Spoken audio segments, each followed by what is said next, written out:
Presiden Prabowo Subianto menerima para konglomerat di Istana Kepresidenan pada hari Kamis kemarin. Ada banyak isu yang dibahas antara presiden dengan para konglomerat tersebut. Prabowo tampak mengenakan pakaian safari yang sudah menjadi ciri khasnya. Warnanya krem. Kalau melihat foto-foto yang beredar, pembicaraan Prabowo dengan para taipan cukup intens. Momen pertemuan Prabowo dan 8 pengusaha itu dibagikan oleh Sekretaris Kabinet Teddy Indra Wijaya melalui akun resmi Instagram. Apa sebenarnya tujuan pertemuan antara Presiden dan para taipan besar di Indonesia? Apakah ini menandakan adanya konsolidasi kekuatan ekonomi yang lebih besar di tangan segelintir pengusaha? Untuk membahasnya kami terhubung dengan Bung Rocky. Kita sapa terlebih dahulu. Assalamualaikum warahmatullahi wabarakatuh, Bung Rocky. Waalaikumsalam warahmatullahi wabarakatuh, Bung Enggi. Menurut Anda, Bung Rocky, apa sebenarnya tujuan dari pertemuan Presiden dengan para taipan besar di Indonesia? Apakah ini menandakan adanya konsolidasi kekuatan ekonomi di tangan segelintir pengusaha ini, Bung?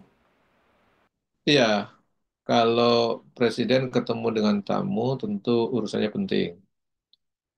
Kalau yang ketemu itu guru-guru, berarti yang dibicarakan adalah tentang pendidikan, bagaimana mencerdaskan anak bangsa. Nah, kalau yang ketemunya para pengusaha besar, ya tentu tidak jauh-jauh dari urusan bisnis, gitu. Persoalannya, apakah bisnisnya itu untuk mensejahterakan bangsa atau mensejahterakan mereka sendiri, gitu. Nah, itu yang mungkin butuh jadi perhatian berikutnya. Tapi yang pasti, ketemunya para pengusaha besar dengan seorang kepala negara, itu pasti ada kepentingan yang mendesak, sangat penting. Sehingga mereka harus menyempatkan waktu untuk bertemu. Karena dua orang ini sama-sama sibuk nih, presidennya sibuk, pengusahanya pasti juga sibuk. Sehingga kalau mereka memaksakan untuk ketemu, pasti itu ada urusan yang begitu penting, tujuannya jelas. Kalau pengusaha tentu tujuan bisnis. Kalau seorang guru yang ketemu tentu untuk tujuan pendidikan. Kalau seorang petani yang ketemu tentu untuk urusan pertanian. Kalau seorang mahasiswa ketemu tentu urusan untuk mahasiswa. Nah, jadi kalau pebisnis yang ketemu, apalagi pebisnis besar, ini berarti ada bisnis besar yang sedang dibahas. Persoalan berikutnya, apakah bisnisnya itu untuk kesejahteraan rakyat, untuk memperkaya rakyat, atau untuk memperkaya para pebisnis tersebut? Nah, ini yang menjadi pertanyaan besar. Tapi publik bisa menduga bahwa para pebisnis itu nalurinya adalah untuk kepentingan bisnis mereka. Kalau pengen untuk kepentingan rakyat, mereka nggak akan bicara soal bisnis, mereka tentu akan bicara sosial. Tentu mereka bikin yayasan. Jadi kalau yang ketemu itu ketua yayasan, ketua panti jompo atau ketua panti asuhan, ya kita bisa memahami bahwa itu untuk kepentingan sosial. Tapi kalau pengusaha yang ketemu tentu untuk konsolidasi bisnis. Apalagi yang ketemunya itu para pimpinan-pimpinan pebisnis besar. Tentu mereka berbicara untuk kepentingan bisnis besar dan tentu keuntungannya juga bukan untuk keuntungan kecil. Tentu berbicara untuk keuntungan yang besar dan masa depan bisnis yang besar tentu urusannya begitu penting. Itu Bung Enggi. Ya. Jadi, apakah kebijakan yang dihasilkan juga artinya dalam pertemuan ini tidak akan menguntungkan rakyat secara luas, Bung? Iya, kalau menguntungkan rakyat mungkin efek saja ya. Jadi kalau yang memang ketemu itu rakyat, membicarakan kepentingan mereka, tentu itu kepentingan rakyat yang lebih utama. Kalau kepentingan pebisnis, apalagi pebisnis besar, tentu bicaranya untuk kepentingan bisnisnya. Kalaulah ada kepentingan rakyat atau rakyat jadi ikutan sejahtera, itu efek. Artinya tidak disengaja untuk disiapkan bahwa para pebisnis ini datang bertemu memikirkan rakyat bagaimana rakyat bisa sejahtera, bisa kaya raya semua rakyatnya seperti mereka. Kan itu tidak mungkin tuh mereka pikirkan gitu. Kalau mereka yang memikirkan begitu ya mungkin untuk kepentingan rakyat itu yang tadi saya bilang, mungkin mereka udah berubah, bukan jadi pebisnis tapi jadi pengurus panti asuhan, jadi pengurus yayasan. Mungkin mereka memikirkan untuk bagaimana melayani urusan-urusan rakyat, membuat rakyat apa terpenuhi kebutuhannya. Tapi kalau para pebisnis, naluri bisnisnya itu kan bagaimana dia meraih keuntungan yang besar, apalagi berbalut bisnis kapitalistik.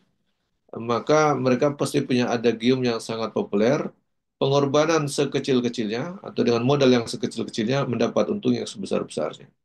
Jadi kalau kita berharap para pebisnis ini untuk memikirkan kesejahteraan rakyat, kita salah alamat. Jadi kalau memikirkan kesejahteraan rakyat, jangan mengundang para pebisnis.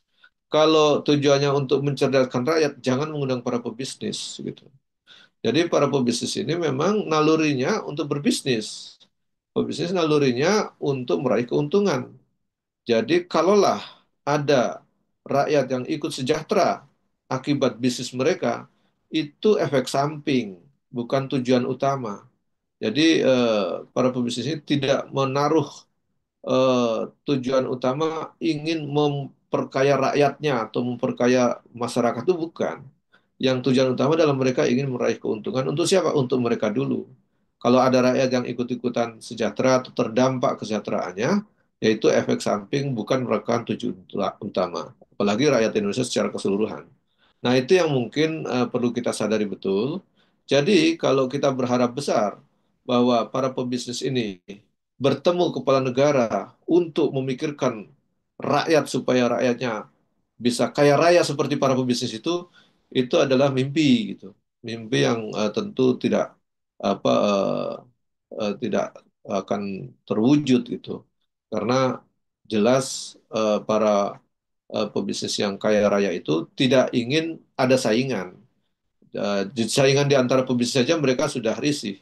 Apalagi mereka memikirkan supaya rakyatnya bisa kaya raya seperti mereka.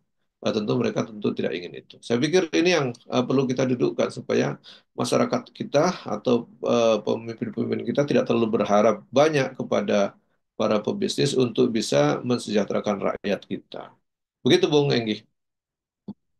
Kalau tadi rakyat seperti mereka, ibaratnya itu mimpi, lantas apa dampak nyata dari program-program yang dibahas seperti makan bergizi gratis, swasembada pangan, maupun industrialisasi terhadap kesejahteraan masyarakat jika pengusaha besar terlibat langsung dalam pengambilan keputusan ini, Bung? Iya, jadi kalau kita lihat bahwa ada beberapa program besar yang apa dilihat oleh para pebisnis. Jadi kalau naluri bisnisnya itu melihat ada program yang dikeluarkan oleh pemerintah, itu mereka akan berpikir eh, di sudut mana atau di titik mana yang mereka bisa mendapatkan keuntungan dari program itu. Gitu. Misalnya kalau ada program makanan gratis misalnya, makanan bergizi gratis. Kira-kira di rantai yang mana atau di level mana atau di titik yang mana mereka bisa berperan dan mendapatkan keuntungan di situ, gitu. Bukan mereka berpikir bagaimana mereka menyumbangkan hartanya untuk program itu jauh itu. Nah, kalau yang dilakukan itu tidak sebagai naluri pebisnis, tapi naluri pelayan. Jadi kalau kita lihat adanya program-program besar yang diluncurkan oleh pemerintah atau penguasa yang ada, bukan berarti kalau ada pebisnis di situ, dia ikut memberi kontribusi yang besar untuk memuluskan program itu. Tetapi sebagai naluri seorang pebisnis, tentu mereka ingin melihat program besar itu akan mendapatkan benefit apa bagi bisnis mereka terhadap program tersebut. Jadi kalau ada program industrialisasi, tentu mereka memikirkan apa yang mereka bisa dapatkan. Kalau pemerintah bikin proyek infrastruktur, misalnya, para pebisnis ini berpikir kira-kira mereka bisa dapat keuntungan di titik mana dengan proyek itu. Kalau pemerintah atau penguasa membuat proyek ibu kota negara, tentu mereka akan berpikir di, di sudut mana mereka bisa mengambil keuntungan di program itu. Itu nalurinya memang begitu. Jadi kita penting memahami ini supaya tidak terlalu berharap banyak bahwa kalau para pebisnis itu datang kepada presiden, kepala negara dan kepala pemerintahan, maka dia akan membantu program supaya rakyat ini jadi sejahtera, jadi kaya raya seperti para pebisnis itu. Jadi jangan pernah bermimpi begitu. Kalau yang itu yang dilakukan kita salah alamat itu. Gitu Bung Enggi. Kemudian mengapa pemerintah lebih Memilih berkolaborasi dengan kelompok pengusaha besar daripada memperkuat sektor usaha kecil dan menengah yang lebih merata dalam kontribusinya terhadap ekonomi, Bung. Ya, kalau ini saya melihat minimal ada tiga alasan utama sehingga pemerintah atau penguasa yang sedang berkuasa itu lebih memilih berkolaborasi atau bekerja sama atau mendapat dukungan dari para pebisnis besar dibanding mengembangkan atau berteman dengan para pebisnis kecil atau para pengusaha kecil. Ini dimulai yang pertama adalah bahwa para pemimpin hari ini itu duduk di kursinya dan di kursi kekuasaannya itu melalui pesta demokrasi yang begitu mahal.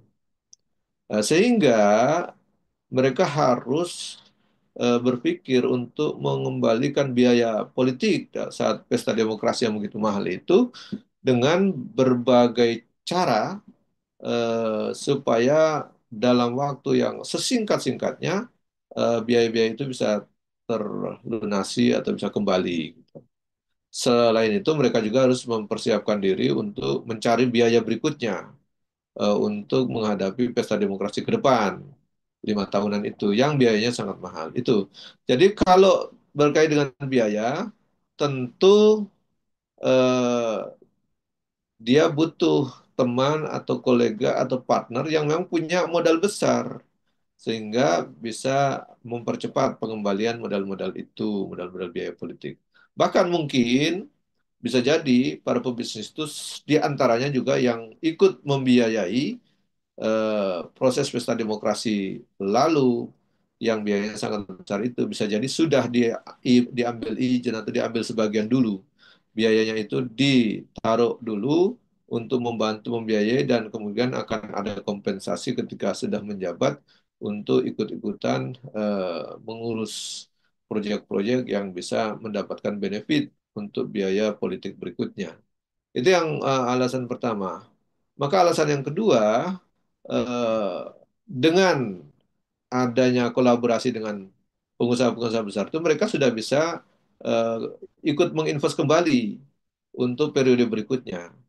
Jadi ini sekali mendayung dua tiga pulau ini. Pertama bisa mendapatkan kembali investasi politik, biaya-biaya politik yang kemarin dikeluarkan untuk mendukung proses pesta demokrasi. Yang kedua, dia sudah mempersiapkan eh, menabung atau mengambil benefit-benefit dari program-program untuk menabung biaya politik berikutnya. Nah, itu yang ada yang terjadi untuk pesta demokrasi berikutnya. Nah, jika kita memperkuat sektor usaha kecil, ini alasan yang ketiga, maka perlu waktu lama untuk mengembalikan modal biaya pesta demokrasi, apalagi untuk menabung. Jadi, pembiayaan pesta demokrasi berikutnya. Nah, jadi kalau argumentasi kenapa yang dipilih adalah pengusaha-pengusaha besar, itu tidak lepas dari biaya politik yang begitu mahal. Kalau biaya politik yang murah ya nggak apa-apa, mungkin berteman dengan para pengusaha kecil, mungkin tidak dapat support pembiayaan yang besar, tetapi masih bisa jalan. Tapi proses pesta demokrasi ini kan bukan biaya kecil, sehingga dibutuhkan investor politik yang kuat, investor politik yang punya dana besar. Itulah ada di pengusaha-pengusaha besar dan tidak ada di pengusaha-pengusaha kecil. Bagaimana pada pengusaha kecil mereka berusaha jadi harus meminjam, harus susah payah mencari modal, apalagi mereka harus investasi di biaya politik atau pesta demokrasi. Jadi kenapa pengusaha hari ini lebih senang berkawan dengan para pengusaha besar? Ada tiga alasan tadi. Jadi memang pengusaha-pengusaha itu sudah termasuk yang menanamkan investasi politiknya di pesta demokrasi lalu. Yang kedua, mereka ingin mengembalikan modal itu dan sekaligus mempersiapkan modal pesta demokrasi berikutnya. Yang ketiga, memang kalau dengan pengusaha-pengusaha kecil tentu untuk urusan investasi politik jadi lebih tipis atau lebih kecil. Sehingga itu tidak begitu menggembirakan atau tidak begitu menjanjikan untuk menghadapi pesta demokrasi berikut. Jadi ini persoalan menghadapi pesta demokrasi dan support investasi dana. Sehingga dalam sistem kapitalistik hari ini, suka atau tidak suka kita harus menjalani pesta demokrasi yang mahal, maka berkawan dengan para investor politik yang modalnya besar itu lebih menguntungkan daripada berkawan dengan para pengusaha kecil yang modalnya kecil. Sehingga pasti kalah kalau menghadapi kebutuhan dana yang lebih besar. Begitu, Bung Enggi. Lantas, bagaimana transparansi dan akuntabilitas bisa dijaga dalam kolaborasi antara pemerintah dengan para taipan besar ini agar tidak terjadi konflik kepentingan, Bu? Nah, ini yang persoalannya cukup serius, Bung Enggi. Karena kalau kita berharap ada regulasi atau undang-undang yang bisa mengatur mereka supaya bisa lebih terkontrol dan antara pihak penguasanya terkontrol, pihak pebisnisnya terkontrol, ini akan sulit karena dalam sistem demokrasi, undang-undang dan aturan itu bisa dibuat kapan saja dan siapa saja yang punya uang untuk bisa mendorong terjadinya perubahan aturan dan perubahan undang-undang itu. Kita tahu bagaimana undang-undang Omnibus Law bisa meluncur, bisa mulus, undang-undang Cipta Kerja begitu di demo begitu banyak orang, berbagai elemen demo, tetapi tetap mulus. Jadi kalau kita berharap ada aturan atau undang-undang yang bisa mengatur supaya kolaborasi itu menguntungkan rakyat, saya pikir ini ada hambatan yang sangat besar, terutama dalam sistem demokrasi itu, undang-undang itu dibuat oleh wakil rakyat yang bekerja sama dengan pemerintah atau penguasa, apalagi kalau para wakil rakyatnya itu ketua-ketua partai yang sudah dikondisikan oleh penguasa atau dalam kendali koalisi kekuasaan, saya pikir itu sudah sangat mudah bagi mereka membuat undang-undang yang sesuai kebutuhan mereka, sesuai kepentingan para oligarki, dan sesuai kepentingan para penguasa yang sedang berkuasa. Sehingga kalau kita berharap ada transparansi undang-undang yang bisa memperkuat posisi keuntungan bagi rakyat, saya pikir mereka akan dengan mudah menggantinya atau merubahnya. Demikian juga kalau ada undang-undang yang dianggap merugikan para oligarki atau tidak menguntungkan para oligarki, mereka juga akan dengan mudah cepat mengubah undang-undang itu. Bahkan kalau tidak ada undang-undangnya yang bisa melindungi kepentingan oligarki, mereka juga bisa dengan cepat membuat undang-undang itu. Walaupun undang-undang itu misalnya diprotes oleh berbagai elemen anak bangsa, tetap mereka jalan terus. Dan itu sudah terbukti dengan tadi munculnya undang-undang Omnibus Law, undang-undang Cipta Kerja, undang-undang Minerba, dan seterusnya dan seterusnya. Dan itu semua diprotes oleh berbagai kalangan rakyat karena merugikan rakyat dan merugikan negara sebenarnya. Seperti undang-undang Minerba itu kan sebenarnya merugikan negara. Itu justru jalan terus. Kenapa? Karena itulah kepentingan oligarki yang terakomodir, bisa dibuatkan perlindungan undang-undangnya atau payung hukum yang bisa melindungi kepentingan-kepentingan bisnis maupun kepentingan kekuasaan mereka. Di sini letak persoalan ketika kita ada dalam sistem demokrasi yang meletakkan kekuasaan dan kedaulatan sekaligus di tangan rakyat yang pada dasarnya tidak berkuasa penuh, justru diletakkan pada tangan wakil-wakil rakyat yang dikendalikan oligarki, maka para oligarki itulah yang sebenarnya menunggangi dan mengangkangi negara ini untuk kepentingan bisnis mereka. Begitu, Bung Enggi. Jazakallah Bung Rocky untuk pemaparannya. Demikian pemirsa Ilava News, dukung dengan subscribe, share, dan like. Semoga menjadi kebaikan bagi kita semua di dunia dan di akhirat. Saya Anggi Suara diundur diri. Assalamualaikum warahmatullahi wabarakatuh.